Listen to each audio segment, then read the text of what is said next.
Today is May the 4th, so I'd like to say, May the 4th be with you. With today being the celebration of all things Star Wars, we're heading to the United States to meet a man who takes his Star Wars memorabilia very seriously. Steve Sansweet is the president and CEO of Rancho Obi Wan, a museum that contains the world's largest privately owned Star Wars collection. Steve, may the 4th be with you. And with you too, Ian. It's a wonderful day for Star Wars fans worldwide. Who would believe that there would be a holiday created by fandom? I can understand that because I'm one of them. When did your passion for all things Star Wars begin? I grew up loving science fiction and some science fiction toys, and in the 70s I started recollecting some of those, and Star Wars came out. I saw it 2 weeks before it opened on the back lot of 20th Century Fox as a journalist, and I was hooked. I think that was the reaction of so many people from the moment that spaceship came across the top of the screen, rumbled across, we were sucked in. Well, we all looked up like where's that coming from, and then all had to giggle to ourselves because we knew we had been just, as you said, sucked into this amazing movie. And it really was a movie of the times. I mean, there was this fog of cynicism, especially in the U.S., the Vietnam War, the impeachment of Richard Nixon, the movies were dark, and here came this breath of fresh air that gave us heroes and villains and underlying mythology. It was an amazing experience, and it changed my life. Steve, I understand for a while you worked with Lucasfilm. That must have been quite an experience and a dream come true. Right. I was a journalist for the Wall Street Journal. I was a reporter and a bureau chief for 26 years, thought I would end my career there. And I started writing Star Wars books while I was still there with Lucasfilm. And then one day, got a call, and someone I knew at Lucasfilm, the head of publicity, said, Steve, we're trying to figure out if you know somebody who might be willing to take a guaranteed one-year-only job. It was at a salary one-third of what I was making at the Wall Street Journal, but it was to go out and tell fans about the new Star Wars Special Edition. So naturally I took it. Of course you would. Yes, I followed my bliss, as Joseph Campbell, the mythologist and George Lucas's guru on mythology, once wrote.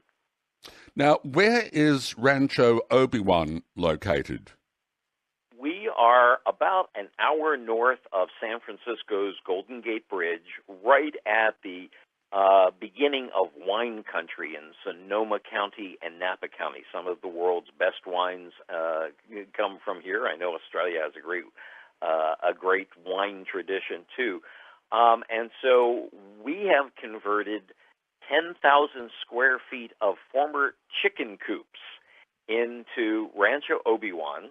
And we've now got about 500,000 unique items here. Obviously, wow. We don't have them all on display. But the tours here consist of about a 3-hour-plus tour, always led by me. And it's about the stories and the anecdotes behind all the stuff. We have everything from the original toys to props and costumes. And what I've really specialized in the last 10 or 15 years is the Star Wars art and the artifacts that come from the passion of the fan. Do you have a lot of people coming through? I understand you're a not-for-profit charitable organization. We are indeed, and all of the money raised goes to pay our expenses. None of it goes, I buy the stuff. It's my collection, which I lease to the nonprofit for $0 a year. We get a lot of visitors from all over the world, from Hong Kong and Norway and the UK and Canada, and we get a huge number of visitors from Australia and New Zealand. And part of that is, that I've spent considerable time in Australia, know a lot of the people there, have been an honorary member of one of the oldest still existing Star Wars fan clubs, Star Walking, which is really sort of revived in the last couple of years as we move towards the first of 6 new movies annually for Star Wars. The excitement of Star Wars is really building. We just came back from a Star Wars celebration event, which I helped to start in 1999. This was the 10th one. It was in Anaheim, Southern California, and the previous record attendance was about 35,000 for the 30th anniversary. And although the figures haven't been released yet, it was clearly over 50,000 fans worldwide. Fantastic. Do you have a favorite piece in the collection? I think I do. I mean, people said, well, if there was a fire, what would you save first? I've got a hand-painted canvas banner that was used by Lucasfilm in 1976, the year before Star Wars came out, to go to fan conventions in the U.S. There weren't that many, but the head of marketing and publicity and merchandising, a guy named Charles Lippincott, was a comic book geek himself, and he said, I'm not sure Fox knows how to market this movie, 20th Century Fox. Let's take it directly to the fans. And this banner was at San Diego Comic-Con International, at Worldcon, and it contains a silkscreen of one of Ralph McQuarrie, the concept artist who is absolutely essential to the look of the original Star Wars and is now being referenced for the new movies and the Rebels TV series.